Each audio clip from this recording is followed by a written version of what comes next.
அந்த காலத்துக்கு தக்கவாறு சொல்லு வாக்குல வரும். அதே மாதிரி தசரதனுடைய வாக்குல இது நல்ல சித்திர மாசம், ஸ்ரீமானான மாசம், காடெல்லாம் பூத்திருக்கிற மாசம், ராமனுக்கு பட்டாபிஷேகம் நாராம். புண்ணியகா புஷ்பித கானனக, காடு பூத்திருக்கு புண்ணியமான மாசம் நாராம்.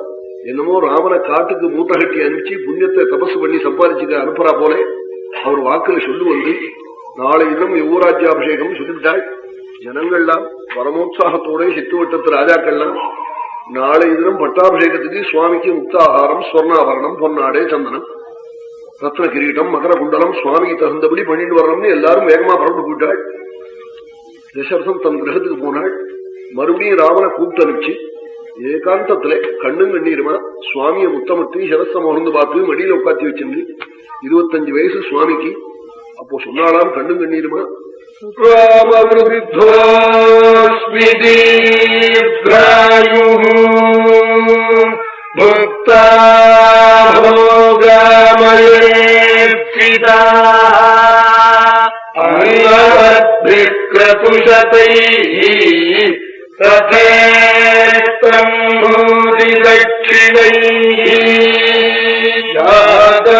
தட்சிணைமபத்யம்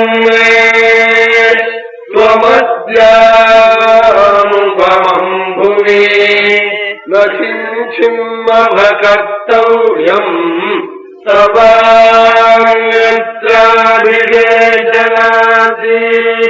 ரொம்ப வயதாயிடுது ராமா, நான் தீர்காயுஷா இருந்துட்டேன், திவ்யபோகங்கள்லாம் அனுபவிச்சேன், யதேஷ்டம் அன்னதானம் பண்ணினேன், யஜ்ஞங்கள் பண்ணினேன், தட்சிணாதானம் மகான்களுக்கு வாரி வாரி கொடுத்தேன், அன்னவத்பிஹி கிருதுஷதைஹி ததேஷ்டம் பூமி தட்சிணை எல்லாம் பண்ணினேன். உலகத்துல ஒரு குறவு எனக்கு இருக்குன்னு சொல்லிட்டு இருந்தாள். என்ன இருந்தா என்ன, ஒரு குழந்தை உண்டான்னு சொன்னாள்.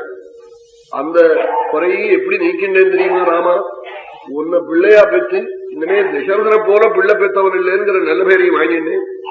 எனக்கு உலகத்துல செஞ்சுக்க வேண்டியதெல்லாம் ஆயிடுது, ஒண்ணு மட்டும் பாக்கி. அந்த ஒரு காரியம் ஆயிடுதுன்னா எந்த ஊருக்கு என்ன டிக்கெட் வாங்கி கொடுத்தாலும் பரபரன்னா என்ன தவா அந்நத்திர அபிஷேச்சனா. வசிஷ்ட வாமதேவாதிகள் கையில தங்க கடத்துல தீர்த்தத்தை எடுத்து உனக்கு பட்டாபிஷேகம் பண்ணணும். அதை பார்த்துட்டா அப்புறம் எனக்கு உலகத்துல செஞ்சுக்க வேண்டிய காரியமே இல்லைன்னானா, ஏன் இதுக்கு கண் கலங்கி சொல்றேன்னு கேட்டாள் ராமன். கட்ட சொப்பனங்கள்லாம் காண்றேன்னு சொன்னாலாம் ராஜா ராத்திரியிலே.